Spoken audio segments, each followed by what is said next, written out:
Hello guys, आज मैं BA programme जो फर्स्ट सेमेस्टर के स्टूडेंट हैं उनके हिस्ट्री का सिलेबस यहाँ पे मैं डिस्कस कर रही हूँ। एंड जो आपकी बुक का नाम है वो है आरंभिक काल से 30वीं सदी तक का भारत का इतिहास, यानी कि जो सबसे स्टार्टिंग टाइम हम हिस्ट्री का मानते हैं वहाँ से हमें पढ़ना है 300 सदी तक में जो भी इंडिया का इतिहास रहा है। आपका जो यूनिट है वो टोटल 8 यूनिट है और 8 यूनिट आपको पढ़ने हैं। और यहाँ पे मैं सिर्फ आपके सिलेबस जो यहाँ पे आपके यूनिट है वो यहाँ पे डिस्कस कर रही हूँ। इसके बाद में इनके चैप्टर भी लाऊंगी। सो आपका जो फर्स्ट यूनिट है वो है इतिहास लेखन की प्रविधियाँ और स्रोतों का सर्वेक्षण। इसके बारे में हम पढ़ेंगे और इसमें हम देखेंगे इतिहास की परिभाषा, उसका महत्व, इतिहास लेखन की क्या प्रवृत्तियाँ रही हैं और उसके स्रोत कौन कौन से थे उसके बारे में हम पढ़ेंगे। ठीक है, इतिहास को जानने के स्रोत कौन से थे और कौन कौन से हमें ऐसे लिखित रूप में स्रोत मिले हैं जिससे हम इतिहास के बारे में हमें जानकारी मिलती है, इसके बारे में हम पढ़ेंगे। इसके बाद हम भारतीय जो प्राचीन भारत की जो लेखन है उसको पढ़ने में क्या क्या समस्या हुई थी, ठीक है, इसके बारे में जानेंगे। लेखन के में क्या क्या समस्या हो रही थी, लिपियाँ जो थी वो काफ़ी अंडरस्टैंडिंग नहीं थी हमारे लिए उस समय, और अभी भी बहुत सारी ऐसी लिपियाँ हैं जो लिखी हुई है जो अभी हम समझ नहीं पाए हैं जिसे।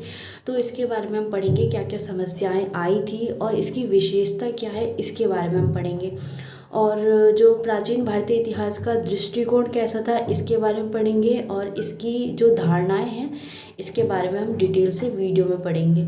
ये मेन पॉइंट है।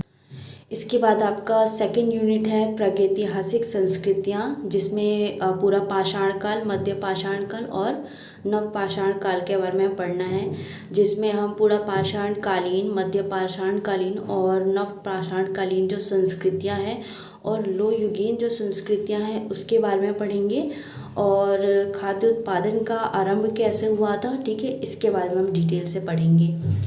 इसके बाद आपका थर्ड यूनिट है हड़प्पा सभ्यता और इसमें हम हड़प्पा सभ्यता के नगर नियोजन के बारे में पढ़ेंगे। ठीक है, उनकी जो जीवन प्रणाली थी उसके बारे में पढ़ेंगे। आर्थिक जीवन कैसा था उनका, राजनीतिक जीवन कैसा था, सामाजिक जीवन कैसा था और उस समय कैसी कलाएं थी, धर्म क्या था, शासन पद्धति, इन सब के बारे में हम वीडियो में डिटेल से पढ़ेंगे हड़प्पा सभ्यता के बारे में। और इसमें दूसरा हम पढ़ेंगे गैर हड़प्पाई नवपाषाण और ताम्रपाषाण संस्कृतियों के बारे में हम पढ़ेंगे कि इसमें क्या क्या संस्कृतियाँ थी, जो है गैर हड़प्पाई, जो नवपाषाण और ताम्रपाषाण संस्कृतियाँ थी उसके बारे में हम यहाँ पे वीडियो में डिटेल से पढ़ेंगे। ठीक है, एंड आपका थर्ड यूनिट भी यहाँ पे कंप्लीट हो गया। अब आपका फोर्थ यूनिट है वैदिक संस्कृति और इसमें हम वैदिक साहित्य के बारे में पढ़ेंगे तथा वैदिक साहित्य में समाज के बारे में पढ़ेंगे, जो अर्थव्यवस्था थी उस समय की उसके बारे में, प्रशासन और उस टाइम के धर्म जो थे उसके बारे में पढ़ेंगे। और साथ ही साथ हम दक्षिण भारत की महापाषाण कालीन संस्कृतियों के बारे में पढ़ेंगे। ठीक है, ये इम्पॉर्टेंट है, दक्षिण भारत की महापाषाण कालीन संस्कृतियाँ। इसके बाद आपका जो फिफ्थ यूनिट है वो है वैदिकोत्तर काल और इसमें आपको ईसा पूर्व 6वीं से 4वीं सदी के विकास एवं नए धार्मिक आंदोलन के बारे में पढ़ना है। और यहाँ पे ईसा पूर्व 6वीं का मतलब है कि जो वैदिक काल है ना, हमारा वैदिक काल है, उससे पहले के बारे में पढ़ेंगे।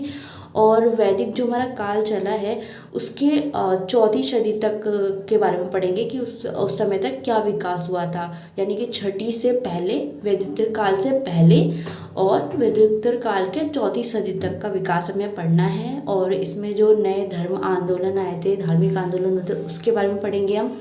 और इस समय जो राज्य का उदय हो रहा था, नगरों का उदय हो रहा था नए नए, उनके बारे में पढ़ेंगे और राज्यों के गठन के बारे में पढ़ेंगे। हमारा ये फिफ्थ यूनिट है, ये भी कंप्लीट हो गया है। अब हम अपना 6th यूनिट देखते हैं। 6th यूनिट में हम मौर्य साम्राज्य के बारे में पढ़ेंगे। ठीक है, इसकी जो शासन व्यवस्था थी, प्रशासन और यहाँ की अर्थव्यवस्था के बारे में हम पढ़ेंगे। यहाँ पे कैसे कैसे शासक रहे थे इनके बारे में पढ़ेंगे। और इनमें से जो एक शासक है अशोक, उनके बारे में पढ़ेंगे, उनके धर्म, कला एवं वास्तुकला के बारे में जानेंगे और अशोका चक्र जो है उसके बारे में जानेंगे। ठीक है, 6 यूनिट में आपका जो है ये कवर हो जाएगा। इसके बाद यूनिट 7 आपका है सुदूर दक्षिण, और इसमें आपको संगम युग के बारे में पढ़ना है, ठीक है। संगम युग साहित्य के बारे में, समाज और उस समय की संस्कृति के बारे में पढ़ना है। इसके बाद आपका लास्ट यूनिट है 8, एंड 8 यूनिट में आपको पढ़ना है मौर्योत्तर काल के बारे में, ठीक है। इसमें 200 ईसा पूर्व से 300 ईस्वी तक का पढ़ना है, यानी कि जो मौर्योत्तर काल है उसमें 200 ईसा पूर्व पहले, यानी मौर्योत्तर काल से पहले का पढ़ना है 200 ईसा पूर्व, और 300 ईस्वी, यानी क्योंकि मौर्योत्तर काल के बाद का 300 ईस्वी तक का हमें इसका इतना पढ़ना है। अगर आपको ये ईसा पूर्व और ईस्वी अभी भी कन्फ्यूज़न है तो मैं इसकी जब वीडियो स्टार्ट करूँगी तो उसमें इसको अच्छे से एक्सप्लेन कर दूँगी। आई होप गाइज आपको आपके जो ये चैप्टर है, यूनिट है, आपको क्लियर हो गए होंगे। आपके टोटल 8 यूनिट है जो फरवरी में आपका एग्ज़ाम होगा, तो ये टोटल 8 यूनिट ही आपके इसी में से आएंगे, तो इसको अच्छे से कंप्लीट कर लेना। एंड इसके बाद मैं इसकी वीडियो भी लाऊँगी। And thanks for watching.